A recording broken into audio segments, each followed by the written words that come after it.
কাশ্মীরের পেহেলগামে সন্ত্রাসী হামলার ঘটনায় ক্রমেই উত্তেজনা বাড়ছে ভারত পাকিস্তানের। এরই মধ্যে শনিবার ব্যালিস্টিক ক্ষেপণাস্ত্রের পরীক্ষা চালালো ইসলামাবাদ। ভূমি থেকে ভূমিতে নিক্ষেপযোগ্য স্বল্প পাল্লার আবদালি ব্যালিস্টিক ক্ষেপণাস্ত্রের সফল পরীক্ষা চালানোর দাবি করেছে পাকিস্তানের ISPR।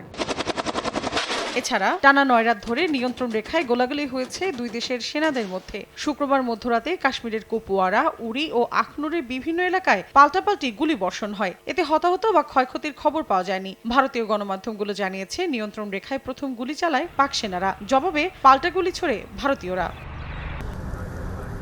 দীর্ঘদিনের চুক্তির আওতায় থাকা সিন্ধু নদের পানি প্রবাহ বন্ধ করতে ভারত যদি বাঁধ বা প্রতিবন্ধকতা তৈরির কোনো স্থাপনা নির্মাণের উদ্যোগ নেয়, সেক্ষেত্রে সামরিক হামলা চালানোর হুঁশিয়ারি দিয়েছে পাকিস্তান। শুক্রবার জিও নিউজকে দেওয়া সাক্ষাৎকারে দেশটির প্রতিরক্ষা মন্ত্রী খাজা মুহাম্মদ আসিফ বলেন, শুধু বন্দুকের গুলি বা কামানের গোলা ছুড়লেই আগ্রাসন হয় না। সিন্ধুর পানি প্রবাহ বন্ধ করলে কয়েক লাখ মানুষ জীবন মৃত্যুর হুমকিতে পড়তে পারে বলেও জানিয়েছেন তিনি। যুদ্ধাবস্থার উত্তেজনা ছড়িয়েছে বাণিজ্যিক সম্পর্কেও। পাকিস্তানে উৎপাদিত কিংবা ট্রানজিট হয়ে যাওয়া পণ্য আমদানিতে নিষেধাজ্ঞা দিয়েছে ভারত।